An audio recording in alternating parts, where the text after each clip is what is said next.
Well, she said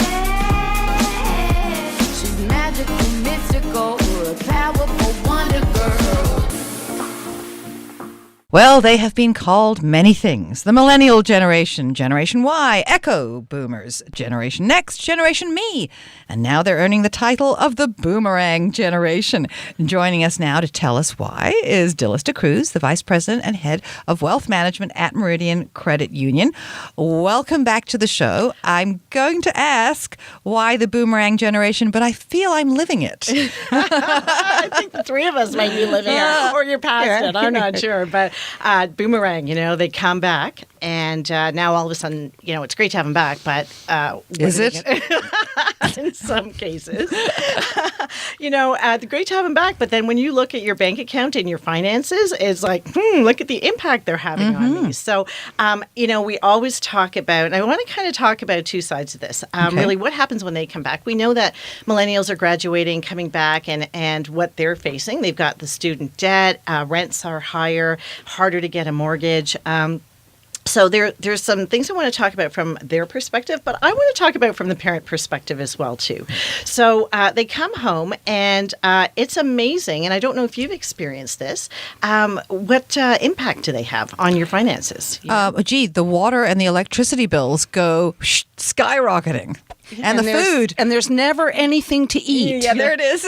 Even though you can't get a block of butter in there, they can't find anything. Yeah, and that's what I found. When my son comes home during the summer even, my grocery bill skyrockets. It's huge. And then when you take a look at your electricity and you look at all your other expenses, it's going up. So, what happens then when they come home for good? And it actually can have an impact not on your day-to-day finances, but what they're finding is that there is an impact on your overall retirement. It can impact, what your plans are for retirement or downsizing as well, too. Because it's difficult for them to move out and get on their own because of, the changing landscape on rents and mortgages, it just means you might have them longer. And so it's really important as a parent to sit down and, have that conversation to say, here's what I'm going to pay for.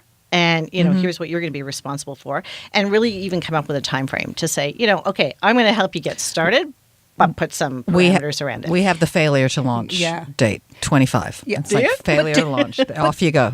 But to be fair to them, do you not think that things were different? I mean, every generation says that perhaps, but if you're starting out and you're making $25,000 a year and you're working in Toronto, how can you possibly live on that money? How can you eat and live and pay for a TTC card? And I don't know if that's possible. Yeah, no, I agree with you. I mean, you look at rents. I was just talking to somebody, and they're moving from actually Montreal to Toronto, and the rent alone was like $2,500 for a really small condo. And so how do you do that, right? And so I think it is the norm now where they're coming home and they're going to be home for a period. But I think it's really important to maybe set that period and help them get started and put a budget in place. And this is something I think that it's a really good parenting skill, even when they're adults, is to really help them do a budget. If they haven't learned how to budget, I mean, maybe they've had some skills when they're on their own, but when they come home, is really help them, develop a budget and help them stick to it, because that's going to be a life skill when they do get on their own. But that's also going to help you as well, too. So the other thing is, some parents do room and board. And so I think that's an option for you to consider what works for your family. And do you take that room and board and apply it as a parent to your expenses because they're eating you at a house and home? Or do you save it and give it back to them? I really like that, right? Yeah. I've heard the story where you save it and maybe they don't even know you're saving it, and then all of a sudden they have a nice hefty check when they're ready to buy a house. Yeah. So I think that there are so many different options. You have to look at what works for your lifestyle. You have to look as a parent, what are your goals and how do you want to support your child, but really have that conversation with them and also understand the impact on yourself too. And if it is going to impact your retirement, what do you have to do and your plans? Well, let's not be the people that we read about recently in the news that they sued their son, their 30-year-old son, to get out of the house. They had to go to court.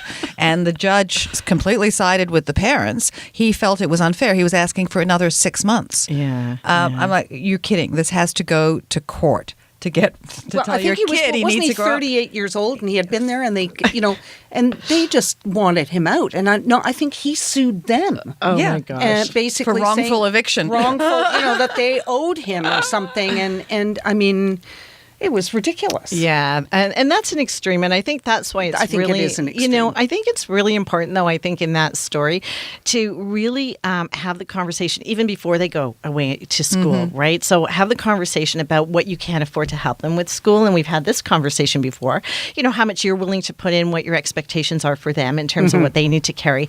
But then once they come back, sit down and have that family meeting, right? It's critical. But I think it's hard for us, our generation. I wouldn't have been caught dead living at home. I would Yeah. rather room with 9 people than go home and Yeah. live and have their Yeah. rules. Yeah. And because it was a generation Yeah. of, if you're living under my roof, you're on my rules, and there was no way Yeah. I would have done anything. Yeah. But now, not so Yeah. much. Yeah. I understand like having the discussion with your parents, but what about suggesting that your children also meet with a financial planner so that they take ownership? Yeah. As it was. Well, totally great segue, because that's where I was going to go with this. I think both need to, right? And so I think have a conversation with your parents, and I think you have to really level set, right? So everybody knows kind of what the parameters are. And then I totally encourage not only the parents to go in and meet with a financial planner, but your child to go in and meet with a financial planner. But and together? they Or can- no, separately? I would go in separately. Yeah. Why not? And then if they're a little hesitant, then go in together and you can step out. But I mean, each are going to have different goals, right? So once you graduate, you're going to have your own goals, and you want to feel independent to say, this is what I want to achieve in 3 to 5 years. And so a financial planner can help you independently as a student, as a recent grad, to plan for your future, whether it's 2, 3, 5 years out. How do you get there? And then as a parent, it's really important to say, how is this going to impact my future? And so what do I need to do to tweak, or what do I need to consider? And, there's all sorts of options too. You can borrow, right? I mean, sometimes, it's a good thing to borrow. It could be a student line of credit before you go, right? So that they have some skin in the game and some ownership. Or it might be a short-term loan. So that's all on the table. Not that I'm necessarily encouraging you to borrow, but I think there's all sorts of options if cash flow's tight or there's going to be an impact. You have to have somebody objective to sit down with you and crunch some numbers and say, this is kind of the best route to go, or here are your options to consider. And what kind of success rate do you find with that when they're talking to somebody and there's no emotional connection? Well, much better, right? Because we all know as parents and children, it can always get heated, and they don't always listen to you. You might go to an advisor, and the advisor will say exactly what you said, but all of a sudden they come back and go, oh my God, my advisor told me to do this, right? Yes, exactly. And so- suddenly they that's have the okay. answer. It came from them. Why is it always better when they hear it from somebody else? Isn't it? No. It doesn't And then matter you just what nod. it is. You just nod and go, uh-huh, Is that what you do? Yeah. No, I say I told you so. I actually think it's a brilliant idea, so that there's no Yeah. argument. No, You I just do say, too. No, don't, honey. Just go and talk to see an somebody. advisor. Go see an advisor. Yeah. And let her or him figure it out. You Yeah. can figure it out with them, and then you don't get into the middle of the brawl. Yeah, and especially because then they can put them on a track to saving. If you were trying to suggest that to your child that's come back, they may not listen to you, right? I don't want to. But now if somebody actually says and plans it out and shows you charts and graphs, then you're going to listen to it, right? So I really like the idea of going in and talking to an advisor. And I do want to say on the positive side, there are some studies that show that millennials are doing a way better job of saving than any of our generations did. So they are actually putting on average $9,000 away. And that's because their parents, they've learned from their parents. These studies have suggested that parents have shown them how to be successful financially in the future. And so that's rubbed off in terms of how to save. Now, on that side, they may be putting it in investments such as a savings account or a GIC. That's not Or going to... TFSA or... Right, but it may not. They their can take more investments, risk, right? It may Are be they? They take more risk, or are they more conservative? They're more conservative. That's what I figured. Right. They're more conservative. that's They why won't take the risk. Right. So an Okay. advisor could help them because they've got a long time horizon, right? So They should be taking risks then. Right. That's when to take it. So I think that's a good news story too, that they are saving. But again, sitting in front with a financial planner will help them kind of also make the decision in terms of what the best investment is. So where can people go to learn more? So firstly, go on our website, Meridian CU, www.meridiancu.ca. mcu.ca. There's some great budgeting tools on there, so you can play around with it, and that's just to understand it yourself.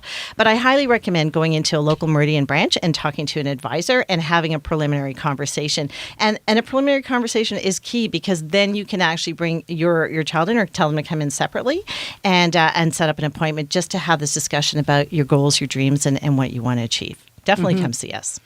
Jillista Cruz, as always, thank you very much. Thanks so much. Well, she said she's magical, mystical, power.